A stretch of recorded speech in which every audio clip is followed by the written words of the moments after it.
Phone ki notification lakpagi makholduda Mekiras nakan gi phone du lokhatlaga kanano haini yengi. Screen du da thokla iba mingdu obada taha text tu changlaga pai. Proof oi biya balai. Hozi makhoi unar. Aina thakiba video duna proof oi biyan. Voice upazana taban. Aduga team khara aigi nakta thar. Pulap lady ngai pause. Itha thajadaba mi wana pumna maksi sanaram. Ai thajade.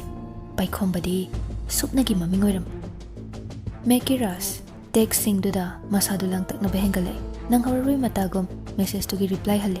Tharo aingar. Message to gi reply aduma thuna hale. Thari lani. Aina hariba singse angta thuna to kuina lebiar athobida. Mekiras mani tomba da call tawi mani tomba call du thuna adumak paikhale. Mani Yaikhom bai manakta police team khajal. Nang nasa yaw na chat kisi uzik mana la onay athubada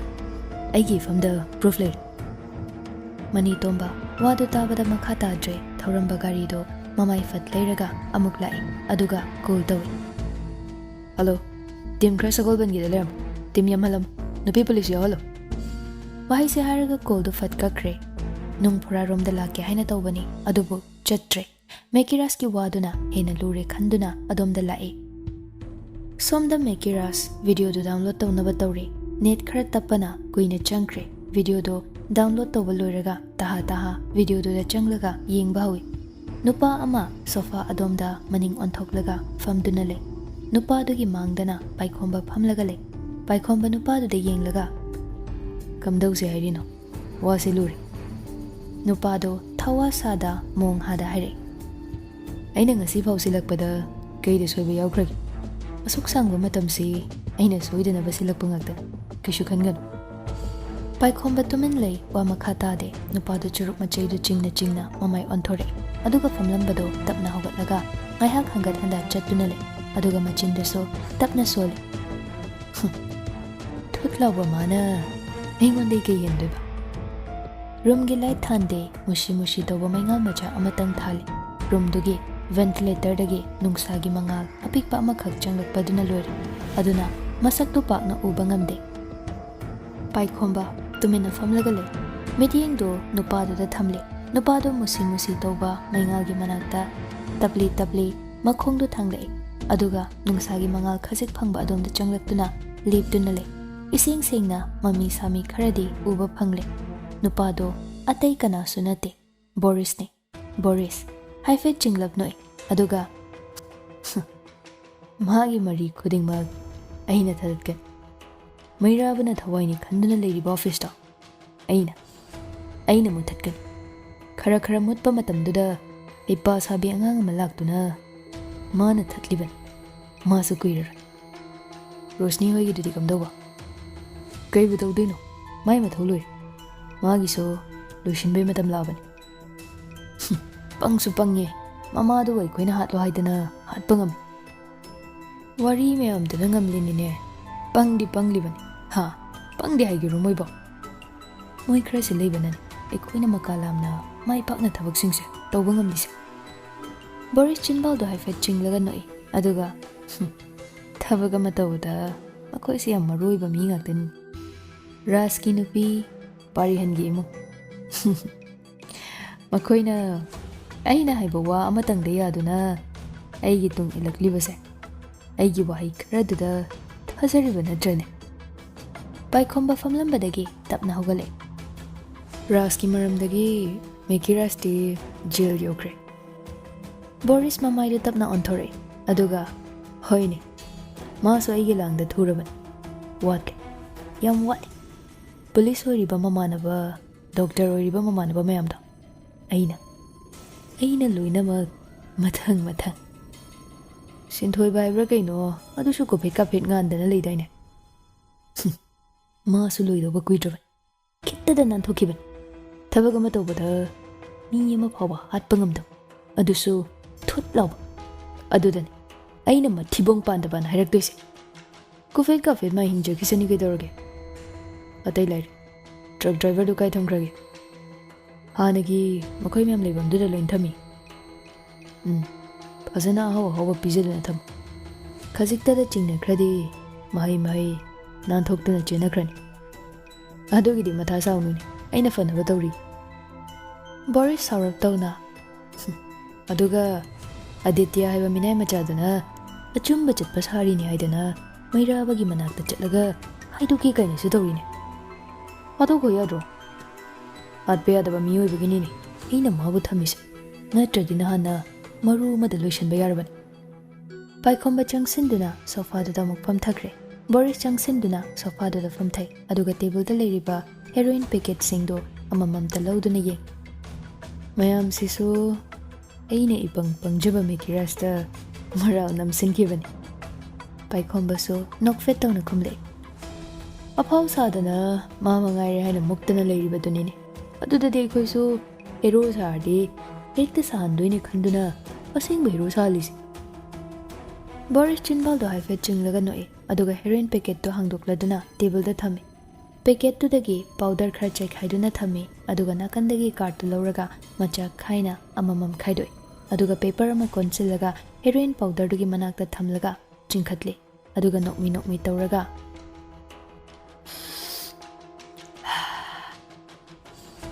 thabak mathang loine suknagi ningthem khak ngai Boris chinbal do haifet chinglaga noi aduga mana lotana kyam kuin lotoi kachin koya amader widana leramgan hojikti magi mathau daraklabanina ma thiba yar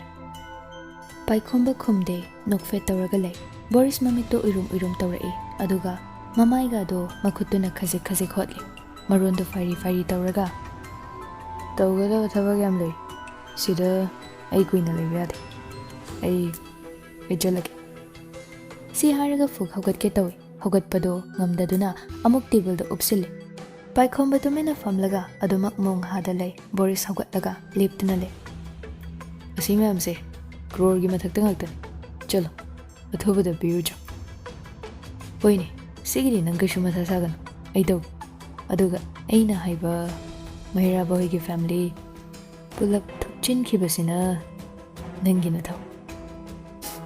hoine adudi ai gi khotani aina nungti gi somda sanariba lila asidi nang khangde paisa khudingma jalino nungti gi lising ani chapi bundle ahumukti jalino ngakta apang makok ngaktani na khana sofa de na su khangde adunane ikusi Yaikhom bai fet noklei aduga okay phanabador Boris table da leiriba heroin packet mangamok tap pairaga room dagi khonglei thuna thokre Yaikhom kalapna aikana le laune si ma'am se sasat pek to aduga ne mafam da thago bora thokpreng aduga pau do ngon dairo wahai sa hiram laga Yaikhom stair leiriba adomda chumdring lai video du su matang do da loisin kre mekiras madu uraga masado khoido thip hengala aban kantharu batauda hobe thoklaga gari ki speed to kalap thauduna lakpan wanted law thokrabanina miyoi kharadi mabu masak khangba yaunariban lambi aduwaida duty daramba police singdo mekiras chatkiba ubada mahai gari tongkhatuna magi matung inare mekiras mayamdo na chungde somda Alex mekiras chatkiba do ubada masado pakhatle phone do law thoklaga mani tombada call tawduna khanghali mani tombana mana tawning batau jarsan Tinguran, masih diyar. Asam na call do thamna kre, mani tomba mekiras ke number do track tawduna kadom da chat deno haidana ngai haking lambi do ubada aduma khangre. Chat di bado atopada natte mairabagi office tani haiba. Ngakchana ba phawi office room da chat bado punsigi khongul tara roi haina haikraba misak aduna mafam do da chat libado maram amagi di shoidana oirani aduma khangba ngamle. Mekiras gari do office manung da chumdring thauzile. Security singdo mekiras lakpa ubada changdanaba haidana khamnaba hotnari adubu ngamde mekirasna mayamdu namkhaiduna manungda changlai manungda hek changlakpaga Boris lerambadu ubada changsinduna phuba hawi mekiras sauna tumna makse nangna aina kai dorage ha adu mi ushitaba kayam kuina saklonani lawduna leiba ngamgadawriba maibu phina kyam kuina kuptuna thamgadawrige adubu nangdi kuimankre kuimal nangi matam lor lila se samal waran ngasi loisalasi C हाइदुना अमुकसो किंदुना थिंजिली थोइसना मकुकतो हाइरंग तौदुना लेखथख्रे staff की मियोइसिंदु पाखतना चेंसिंदुना थोइसनाबो hospital दु पुखतख्रे Boris थोइसना की मतुंग इनगे हाइना तौबदो मेकिरासना खुदलै थुना फाख्रे Boris मेकिरासता हाइफेट यिंगले मेकिरासना हेगी खुदगी कदाई फाउ चेंदु ngамदुबा Boris हाइफेट नोकफेट तौरगा खना ओइदुना नंगनैबो फादुबा मेकिरास हाउना Boris की मथाबाकता खोंगपाकना काउथै Boris लेमाइदा लोंगना हाइथै नाकंदगी मैराबा Saurabh तौना है सामान बना तौदो स्वाइद उथोरकन मेकिरास मैराबदा हाइफेट यिंगले हेगी साओइबो मतौसे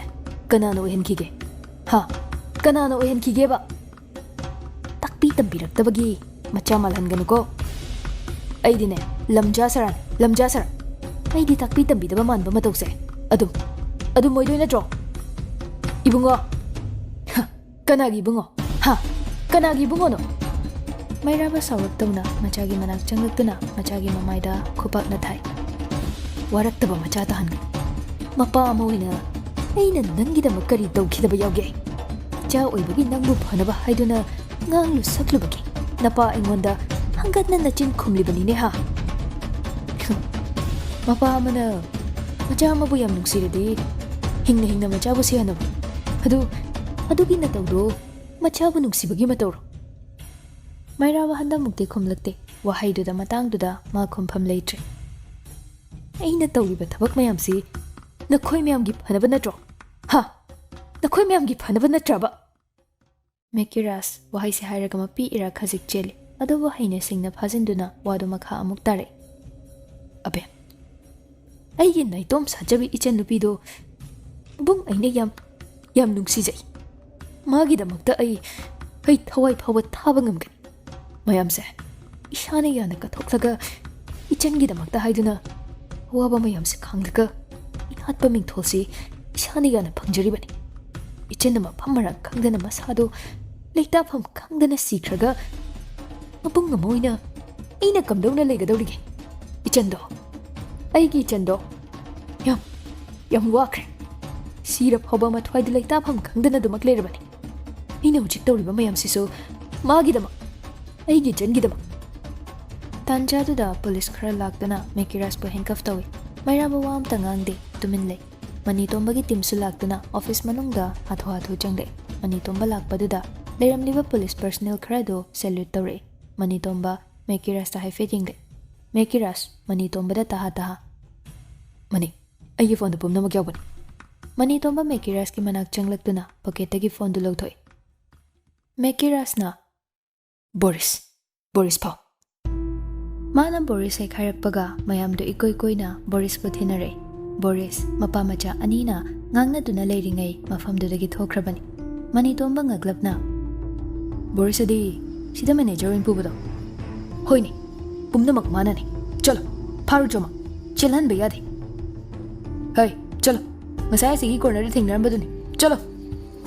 oc duga mani tomba ga wari haifet chane mani tomba na proof sikarino yenki se haina hairakpadagi mayamdo meeting tobam projector lebam room da changle staff नुपा अमन पुमनमक सेम साखरे फोनदगी वीडियो दो पेन ड्राइव ता हपचली पुलिस पर्सनल सिंगना बोरिस बु फादुना पुदुना लाई पेन ड्राइव तो थिंजिंदुना वीडियो दो येंबा हवी मैराबदी कोक्साव बिकाखरे तौरिबा मतौदुदा माना अदुक थाजना लोइनरगा अदुमना मिनमकपदुमदी माता सिंगना साउनिंगे तांजादुदा एलेक्स मनी तोंबगी मनाक चंगसिंदुना पेन ड्राइव अममुक्पी मनी तोंबा पेन ड्राइव लौरगा वीडियो दो येंग मैराबा हंदा मुक्ति येंबा ngamdre ममित अनीदो चेजेट उइशिलगा खुतुम सिंगदुना ले वीडियो सिंगदु येंबा पुंगलोय लोयरगा मनी तोंबा चंगसिंदुना बोरिस की मखुत्तो हैंकफ तौइ अदुगा तपलपना संथांगना लीला लोइसलसे लीला से सांगमल्लसु येंगिबा बाबोक मयामना वन अदुना लोइसलसे कुइमनख्रे असुमना होगतुना रूमदगी थोके तौबदा मैराबाना खंगाई हाइरे इबुंगो मने चासी थादोक्लसिना मागी मरा लेते मनी तोंबा थांगलंबा खोंथांग चप लेपे अदुगा ममाय ओनसलक्तुना मैराबदा येंगले अदुगा नोकफेट तौना पबो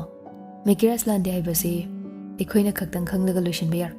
मियामसु खंगनसे अदुना कोर्टा पुथोकपा मथौ ताइ अदुना मतम खरदि थमगी kuiroida abemgi kesu reopen tawri aduna loina mathang yani wahai kharasina mani tombana mairababu themjin birami ngai hak to mafam do iranglang tawriba thokliba mayam do mangumba ngaktani somda langlen changsinduna paikhomba nakanda famthare paikhomba langlen da nokfet tawraga yengle langlen paikhomba matha da changsinduna haifet nga thaduna le aduga nokmi tawduna ngasai yu ngantala amba nupa da kanano nang uhobra uhawi mana ngaktani pumnamak mana adudi mana noigi boss tarine paikhomba khumde tumin le ado nahan gi rosni hoidudi lei moisu mafam amada pun ngasi lakni haidaine hoine lakbula amba yare si haiduna hogat ke tawi langlen paikhomba gi khudang do jejet paisele aduga rosni lakni hairaga nangna duk irang phariduna kaigino as natida magi thabak do sacha thairamaga amuk laki dong yara aigi nakta som lei hoi leigi adu kaigino nangna moi miyam gi matang da hangai sina langlen saurap tawna hangbagam ta yadabra saugan gi basina yai sum haibani tanjadu da langlen gi phone do ringking lei langlen tapna hogatuna khara chathoklaga call du paikhatle aduga hoi chango sita makhairaga call du thamkre langlen nokmi tawduna amuk paikhomba gi manakta famthare paikhombana kanano mini kanami ibungga lebro yarise ado manali chasiko nangna chatninge haiba mafam da loin pudoini tanjadu da thong hangdorapagi makhol tar paikhomba maningda fat yengthoi maningdagi police ki uniform set ba police mari manga ani du da em tawduna changle paikhomba madu ubada fok hawgatle langlen mong hada tumin phamduna le paikhomba langlen da yengle langlen taplap hawgale aduga paikhomba da kapli tawduna kamai tawdino sibo ai chakrage si haiduna room du dagi chen thokre paikhomba langlen gi matawdo ngakni yengduna le adubu kuide langlen changai aduga paikhomba gi mang oirap leplaga le langlen nokmi tawraga ngakbra nang maknaso hoi ai maknaso nang kanano ha nang kanano takene ai CID langlen sorai sam langlen paikhomba ngakna langlen da yengduna le langlen manung de yeplamba nongmai do paikhomba da em tawi aduga ushitana lila loresiko asom da lila loisenkre somsu loiba yarina nakanda leramba police singduda mukon sinduna pugro atopa singsune mathakta leramni loim pugro police amana changsinduna paikhomba gi makhutto handcuff tawi paikhomba mamitto kana langlen da yengle langlen room du dagi thokla aga rosni na leiriba room du da changi rosni langlen changakpa ubada haifet nokfet tawi aduga sar leitabra lei rosni langlen gi phibam do haifet yeng makhutta nongmai ga paibu do ubada chingnaba phawi langlen tabli rosni gi manak changai aduga nongmai do rosni gi makok mapada em tawduna son thangna na haire nangi punsi hingan basi han bai basa ai gi khotale ai nupi ai shu nongai daba phawi adubu madang sidadi ai minungsi poktre nongai daba phawtre nasana nupi oraga akha khajik su khandam nangi punsi bu kadabai kandoba aran badi dandi phangkom to phangdana su to phang ai nupi rosni hoi mai haide mangda lepliba langlenda mitfam hongda tumine yengduna leire police khara changlaktuna rosni bo handcuff tawsele rosni masadu ingangakna yengduna le tawridu karino haiba mama sagyan tade langlen phone lawthoklaga mani tombada call tawi mani tomba call do amuk thuna paire pakhatna nasa kasu tawdabro tawdi phare mafam dadi thoklo hoi thoklagi paikhomba di pukhrabani rosni di aigalak minargi hoi station da ngaramagi ko asumna anido call thamnakre tanjadu da osi lakduna mani tombada salute tawi phamo chair du chingthoklaga fami aduga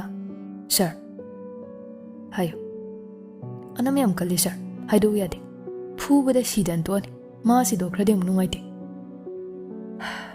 tapna wari sanarsi yadraba yadre sir ei changadi soidana manam tattana sirani I se kamandana ei thoklabane sir ado nangna hangidu ka yarange as sir yengba yadeda chappada phaneyam sembani yade marondu loksen phamgam ta khangdi wareng gai tawra yadraba hoy yadre kai dei ahinga ki khangda gai tawribani aduga aremba dar yarese hojikti proof phang ado nang video du yengabro yenge sir adudi ningthem hingli natra hoy sir video du di sing nai ado mafam ayu yade khangba mandi adu paper da natraga news ta hapse manipur sen thungna khangade ningthem do soidena thoklakpa yar adu madi aisu khalamani yengase sir court puthokpa se karam kan ta doino numit nini humni dwaida ta do mal ayaring gai thuna basingi lotion bana pari da sir chanai nar lei do sir aisu sumai khalin ado sir madam langlin na Yaikhom bagi mana clear mi do kamdau na wari le khangba yaridro sir yai ligi khangba mathau dai khangni ngamgani ai haigi